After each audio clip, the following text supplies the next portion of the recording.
On the Wado Radio Show. Yes, it's DJ Wado. It's the Wado Radio Show. It's more than music. It's ministry, man. And we have a special guest hailing from Grand Rapids, Michigan. You're going to be able to catch this brother on Winter Jam Tour coming at you this winter. And he's on the line with us, man. Stephen Malcolm, what's up, my brother?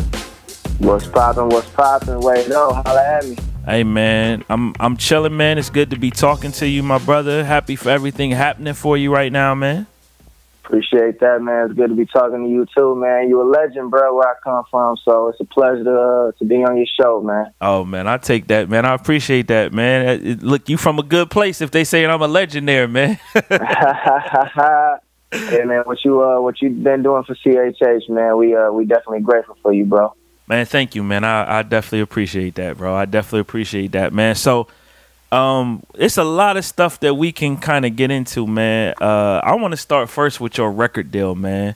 How excited are you for this situation, man, and how did it even come about, bro? I'm super excited, bro. It's crazy, I see it in your man, tweets. Every tweet is with an exclamation mark these days.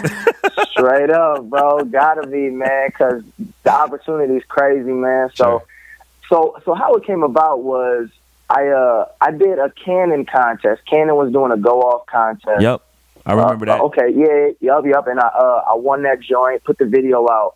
And Dirty Rice actually hit me up and was like, yo, your video's super dope. And I didn't even know who Dirty Rice was. I just thought it was some dude that hit me up. And then like a couple weeks later, a guy named Joseph Prelazny, which you probably know who that is, he hit me up. He actually like hit me up in the DM and was like, yo, like I seen your video. I love your music. I love what you're doing. I would love to connect with you. And I was like, bet, you know what I mean? And I didn't even know who he was. Wow. And yeah, so I honestly, I just thought he was like some dude that just hit me up. You know what I'm saying? Like every day somebody just hit me up telling me they love my music. And so I sent him some music and he got back to me. He was like, yo, you know what I'm saying? Like, I love what you do. You're super dope. I would love to, you know, continue to work with you, connect with you. So I'm like, bet. And then, you know what I'm saying, I was like, man, who this dude, man? So I Googled him and then, you know, found out that he was the A&R and producer for Reach Records. So I'm like, tough. Like, so yeah, me and him, we connected. We continued to build a relationship. He would, you know what I'm saying, send me some stuff. I would, you know, knock it out real quick, send it back to him, and we just continued to build a relationship. And, you know, at the time he was at Reach, and then he made his move over to Word. And he told me about Word because, bro, I didn't even know what Word Records was either. And now that I'm sitting here saying this, I feel like I lived under a rock or something. Like, I didn't know who these dudes was. I didn't know who Word was. But, I mean, I was still fairly new to the game, you know what I mean? Like, I only been rapping for, like, 4 years at the time, you know what I mean? So yeah, you know, we've been connecting, and he made that move over to Word and then told me that he was interested in signing me as an artist. And so they flew me out to Nashville and got to kick it with the team and you know, connect with them. And so after praying about it, I felt like it was a good move. They felt like signing me was a good move, and so we made it happen. I think in all fairness to you, man, part of the reason why you didn't know who Word Records was is because they really hadn't marketed much music to people like us. Yeah, nope. You know, so that part of that is like, that's the significance of yourself and others having record deals with them, is like, you know, that's a whole part of the market that now they're involved in with their resources, being able to put, you know, energy into promoting artists in that space, bro. Yeah, man, it's crazy because Word Records has been around for 60 years, bro. Yep. 60 years, and now, you know what I'm saying, they see the genre of Christian hip-hop growing with the successes of, like, Lecrae, NF, Andy Mineo, KB, those cats. And so I'm like super grateful that they even wanted me. You know what I mean? Like something that, like, the platform that they have. And so I'm definitely like grateful, bro, for the opportunity, man, to be the first hip hop artist on such a legendary platform that, like, you know, Word, and a legacy that Word has had in Christian music. You feel pressure? Man, I have my moments, bro. Like, it's crazy because, you know, independent, it's like, man, like, you know, I'm super confident in everything. Like, I made this. I know what it's going to do, this and that. Like, I know who's going to listen. You know, like, few hundred people gonna hear this, and I'm gonna get some shows and everything. But now it's like, man, like they put me on Winter Jam. People are gonna be watching, and people are gonna be listening. And I know now there's gonna be much more critics. I know now there's gonna be much more, you know, people that have their opinions on the music. Sure. You know what I mean? So I feel sometimes I feel the pressure, but then for the most part, I'm like, this is where God has me, and God knows what He's doing. So that's a very, very good perspective. Just curious, man, what's the biggest show you've done? Like most people you've been in front of? The biggest show that I've done was when me and my homies here in Grand Rapids, we opened up for Lecrae on his, I believe it was his Gravity tour. He came to Grand Rapids and packed out a church with like 3,000 strong. So yeah, that was my biggest one, man. It was crazy. It was one of those shows where like I felt the floor shaking while performing.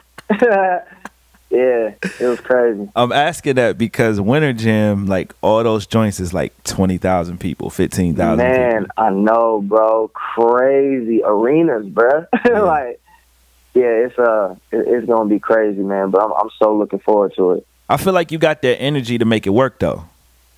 Man, heck yeah, bro. Because to me, as an artist, my favorite part is performing, dog. Sure. Because I mean, I'm a huge like Michael Jackson fan. I grew up on Mike.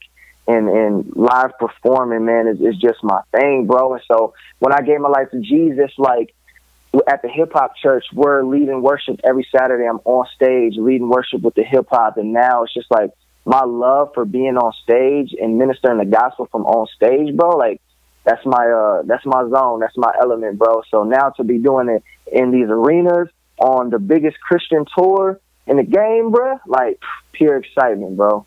Straight up. I'm sure, man. Do you still lead worship at the church too?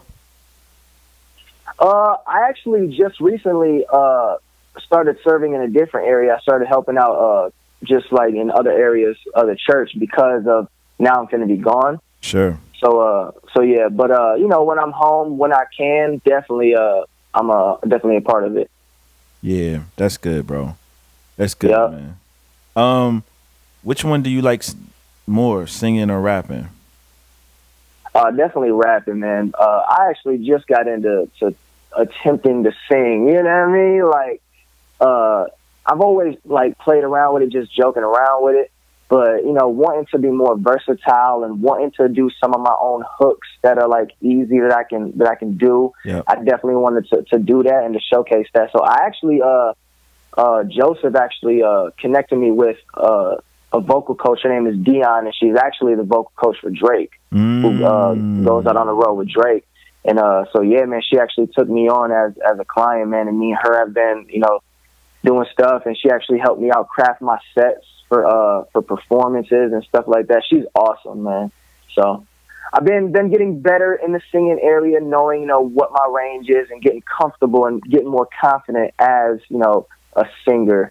And but definitely more rapping is my thing. Sure. Your first project, man. What can we expect for that, bro? Well, your first major label project, I should say. Yeah. Self-titled album, Stephen Malcolm. It's the best work, bro, that I have done, man. Like when Joseph took me on, he told me, I'll never forget this. He was just like, yo, like with the right team, I feel like you can be great. And so doing this album, bro, like getting to work with Dirty Rice, with Joseph, with Ty Shane, with Derek Minor, like all those cats like on production and really coming beside me and like, you know, helping me grow as an artist, man. Like this just like the sound, from the sound to the how diverse it is.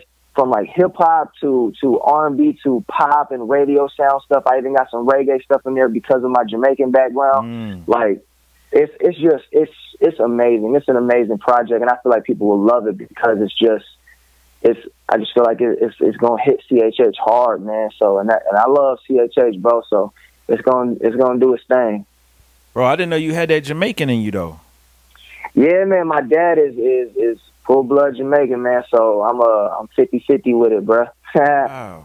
I did not know that. Yeah. I wouldn't have guessed that. That's dope, though. Yeah, man. Who's some of your reggae influences then, man? Definitely Bob Marley. Like my Sure. two all-time influences is Michael Jackson and Bob Marley. But Wow. when it comes to the Jamaican stuff, like Bob Marley, super ill. Beanie Man, super ill. Legends. Even Stephen Marley, Bob's son, he's got a crazy album called Mind Control that I'm always listening to, man. So yeah, the Marleys they all dope, of course. You know what I'm saying? So yeah, bro, I love reggae music, man. Man, Love reggae music. that's good. Who is Stephen Malcolm, man? Stephen Malcolm is a kid from Grand Rapids, Michigan, who loves Jesus, who loves the culture of hip hop. I come from the culture of hip hop. Like I was a break dancer turned rapper, and I just grew up in the culture, and I found Jesus in 2010. And I'm a person who is driven and is dedicated to what it is that he does. Whatever I do, whatever I set my mind to, man, I've always been that dreamer type dude who believes in his dream and chases his dream. And I found Jesus in 2010, and he showed me my purpose and my will to really use my gifts to glorify him. And so I found passion on that stage, glorifying Jesus, man. And that's what I do, man. Man, it's Malcolm is. You know, one of the things that for me is just encouraging about you as an artist, like you've always been really about Jesus. Like, you know what I mean? Like any interview I've ever seen you and in your music, and it's like now you have a much larger platform, and it's like you're still doing the same thing you were doing even before you had the platform.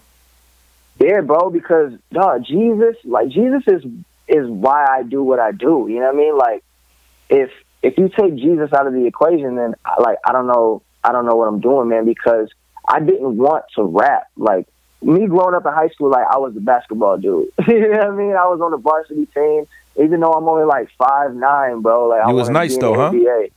I'm nice with the shot and with the crossover, bro. Don't get it twisted. You know what I mean? Like, hey, you can ask Chad Jones, you can ask Jay Sun, like, you know what I'm saying? Hey, but hold up though. You saying ask them like you done caught some like you done gave them some work, yo.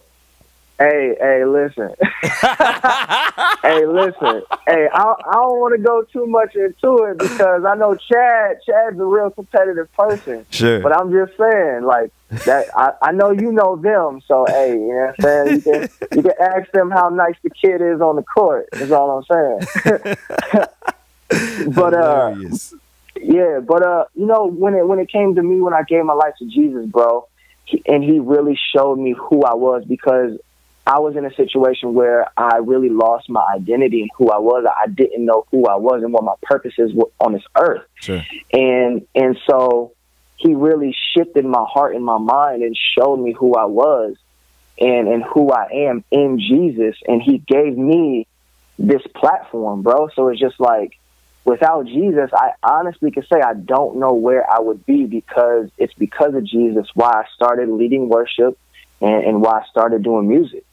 And so, yeah, man, I can't ever lose sight of that, man. And even personally in my life, like right now, recently, it's just like I've been so busy and so much stuff is going on in my career and in my life. Like, you know, it's bringing on some stress and everything. And it's just like there's been times where I'm not in my word or not in prayer. And it's just like, to this day, I had a conversation with one of my young cats the other day. It's just like, when I feel far from God and when I'm not really in connection, like with God, when it's strong, like all this feels empty, bro. No matter how big of a tour I'm about to go on, no matter, you know what I'm saying, video dropping or my album is dropping and I feel like it's about to be crazy and I'm about to get all these new fans and followers. It's just like, if my relationship with God is not 100, bro, then it just feels empty, bro. It don't feel right like it should be. So, man, Jesus is why I do it, bro, and will always be why I do it. So, man, that's encouraging, bro. We recently posted a video on our website, and it was an acceptance speech that Flame gave during the Kingdom Choice Awards. He was one of the honorees this year, and one of the points that he was kind of making was that you have a lot of individuals and companies that previously hadn't really invested in the Christian rap that are now invested in the Christian rap. So Yeah. obviously, like, you know, I mean, he didn't say them by name, but of course, man, you got the Word Records of the world, the Capitol Music Groups of the world, the E1s, the Sony, Yeah. and like you have all these labels that are investing. But the point that he was making was that some of these people that are investing with ill intentions, just from a financial standpoint. They want us to water down the gospel, yada yada yada. And I mean, I just wanted to ask you, because I feel like one of the things that this community needs to do is support people who do have these platforms, who are, you know, willing to say, you know what, man, like, I'm going to keep standing for Jesus no matter what, because, you know, one, that's good content, but two, it shows the companies this is, people want this kind of content. You know what I mean? And so I guess, man, I just wanted to ask you, and even with the bit that I know about Joseph, like, I know he's not really that type of guy to do that, but have you ever felt any pressure to even feel like, man, you know what, I should maybe tone this Jesus talk down a little bit and just maybe kind of slide into a different space? Right. I have never felt that, and no one's ever came at me from a perspective of, hey, would you be like, you know, maybe water stuff down. Now, I've always gotten that question though, even from you know, other labels who, you know, came at me and was interested in signing me. You know, they asked me, like, you know, what is your goal? Like, do you want to you know, be a Christian rapper and glorify Jesus, or do you want to, you know, follow that train of I just want to make music? Because there's a lot of cats out there who are like that, you know what I mean? Like, and I don't want to say they're like, you know, trying to jump ship or following, you know, the train of, you know, that whole, like, I'm not a Christian rapper thing, but it's more so of like, you know, them asking me, you know, what is my goal? Like, do I want to glorify Jesus and make that known and make that, you know, evident in my lyrics and stuff like that? And so I definitely never felt the pressure, especially from Word, like, and from Joseph, because them over there, like, they're super passionate about the gospel, especially Joseph. Like, he's super passionate. That's one of the things that I loved about him, is like, he is super for real about Jesus and about his walk. And so, because definitely, like, in the industry, bro, like, sometimes it can get where it's just like, you can clearly tell that, like, this is music and this is business, and then their separate life of their Christianity is somewhere else. You know what I mean? Yep. And so definitely with, you know, the squad over there in Nashville, with Word and everything, and everybody that I surround myself over there, I just make sure that they're super passionate about Jesus, man, and let it really be known, like, yo, like, Jesus is why I started doing music, so Jesus is still why I'm going to do this music. Yeah, that's good, bro. What other labels was trying to highlight you, bro? Let's see. Ty Scott, you know, Ty Scott Records. Yep. They was trying to start some hip hop stuff, and so they approached me. Exist, they hit me up and was interested in, you know, taking me out, talking to me and connecting and stuff like that. And then Jason actually hollered at me, and because me and him real cool, man. I actually, like, got to open up for him a few times, man. He's a really, really good dude, great heart, man, and great music. I've always been a fan. And so, you know, me and him, you know, always connecting and stuff. He, you know, hit me up, was like, hey, I'm, you know, what he's doing over there with Lamp Mode and everything. And so me and him was chopping it up and talking and stuff like that. So he was one of the ones that, like, hit me up and made sure, like, hey, man, like, I want to know, you know what I'm saying? Like, yo, is Jesus your main focus? Because that's what we about over here at Lamp Mode. So I really appreciate that dude, man. Well, I was going to say, yeah, that's always been Jason, bro. Like, from day one. Like, yep. Yeah. That's good to have options like that, though. That you have options like that. That's good, bro. Yeah, man. God is good, bro. Yeah, man. That's good. Yeah, man. So, when's this album dropping, man? This self-titled album, my brother.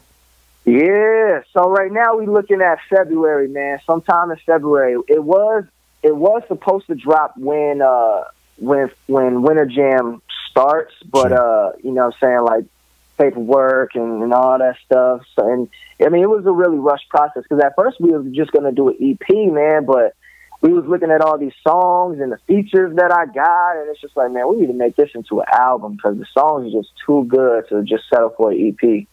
So we added like I think 3 or 4 more songs on there and try to have it by January, but then you know all the stuff is delaying it. So we're thinking sometime in February. So seems like a good space, man, because nobody drops in January.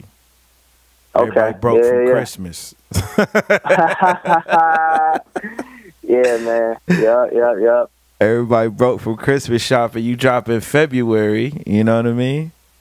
Yeah, man. Yeah, so man. That's good, man. That's good. So what's it like prepping for this Winter Jam tour, bro?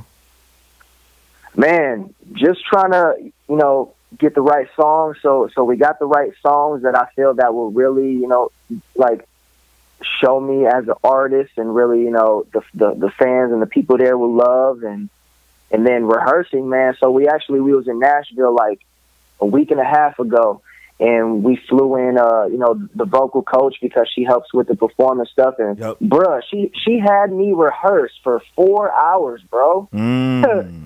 Straight 4 hours, dog. Like, literally every song to, this is how I'm going to stand when I'm doing this part. And then the beat drops, boom, move stage left. And, dude, like, she had the kids pouring sweat, bro. Wow. But, it's good, man. I just want to really have the best live set, man, because I just love performing, bro. So, yeah, man, rehearsals was crazy and getting everything on cue and knowing what to say here. And so it's going to be great, bro. It's going to be something great. Well, I was going to say, I mean, the live environment, even just from a business standpoint, that's like the biggest space for any of us to make money in these days, just because of how record sales and everything else is going. You know what I mean? And how much it costs to invest to put a project out and all of that. So it's like, man, if you master the live space, you're gonna be able to keep going till you 70 years old, brother. Yeah, straight up. Like I actually I just finished a book called Live Music Method by this guy named Tom Jackson. He's like basically he's like the live performing guru. And like in the book he was saying like, these bands, like literally like 90% of your revenue comes from the live performing. And you have like these bands that will spend months to a year on like making the record. And then when it comes to like prepping for tour, they'll spend like a couple days. And it's like, that's backwards, bro. Cause like, this is how you gonna make your money. So this is where you really want to shine and stand out and really perfect is your live performing. Bro. That's one of the realest things I've ever heard about live performing. Because nobody I know spends more time on live performing than they do on making a record. Straight up, man. It's really important, bro. So, yeah, man. It's good, though. It's really good, man. It's really good, bro. You, do you think you'll stay in Grand Rapids long term? And I ask because, like, like I'm from the Midwest as well. And a lot of times, like people that come from places like where we come from, you feel like, man, I got to move to a bigger city, a more entertainment city, be closer to the action because of whatever. Like I remember even NF, like the last interview I did with him, he was just moving to Nashville from Michigan. Yeah. You know what I mean? So like, do you feel like you'll have to move or do you plan to stay in Grand Rapids? Man, that's one thing that I've really been contemplating. And honestly, bro, to be 100, bro, the reason why I will move is because I'm sick of the snow, bro. Like, bro, it's the snow that will make me move at the end of the day, bro. Yeah. But I've thought about it. The label, they definitely, is always like, joking around me like, hey, man, when you gonna move to Nashville? Oh, they want you down there. I'm sure they want you down there, bro. Yeah, definitely, bro. And like, I know it will, like, things will be easier. Like, I'll be able to go to the meetings and I'll be able to, go to the headquarters whenever I need to be there and everything. But I don't know, man. Honestly, I love Grand Rapids, bro. Like, it's my city. I know it. I'm familiar with it. My fam, my peoples is here. You know what I'm saying? The homies is here. So, like, I love it. But I think it'll be a matter of like, let's just see, you know, what God does with my career and where He takes me, and I'll just go. So if I need be, that's real though. But I am open to it though. I am open to it. I am willing. I have a girlfriend now who I've been dating for a couple of years now, and I'm you know, I'm gonna put a ring on it pretty soon. Gonna put a ring on it pretty soon. And I've asked her about it too. I've asked her like, you know, when we get married, would you be willing to move to Nashville? And she's down with it because she hates the snow as much as I do. Wow. So, yeah. Well, brother, if you already are talking to her about moving potentially, you getting ready to get married soon, brother. That's coming real soon. It's coming soon, hopefully, Lord willing. It's coming soon, dog. Yeah. It's coming soon. That's good though, man. That's great to hear that, man. Congratulations on that though. Appreciate that, bro. Appreciate that. Yeah, man. What's your ultimate goal, man? What's your ultimate goal with your career, man? The ultimate goal is to be traveling the world and telling people about Jesus, man. That's my goal, man. I just want to be like the disciples, bro, to just go and watch the power of God move in people's lives. You know what I mean? Man, listen, that's an ultimate goal. That's an awesome goal right there, my brother. Yeah, man. That's the goal, man. Yeah, that's good, man. That's good. Well, my brother, we'll have to have you back on when the album drops. Oh yeah. So we could really maybe do something special with that, man. But man, I'm just encouraged by you, my brother, and praying everything goes well with you in Winter Jam and everything else you got going on right now, man. And man, congratulations, man. Appreciate that, bro. Appreciate that, man. Big things on the way, dog. Absolutely, man. And real quick too, man, give everybody your Twitter and your IG, man, for those that aren't connected with you yet. Oh yeah, no doubt. So if anything, man, you can reach me on my website and get all the information at StephenMalcolm.com. And then all the social medias is all IMG Malcolm. That's from my group that I came from, Infinity Music Group. So IMG Malcolm. That's on the on the Instagram, the Twitter, the Facebook. All hit me up. IMG Malcolm. I'm the dude that will respond. You know what I'm saying? I ain't that big yet, so hit your boy up. Holla at your boy, man. I love it. You said I'm not that big yet. Let's chop it up, man. On the Way Down Radio Show.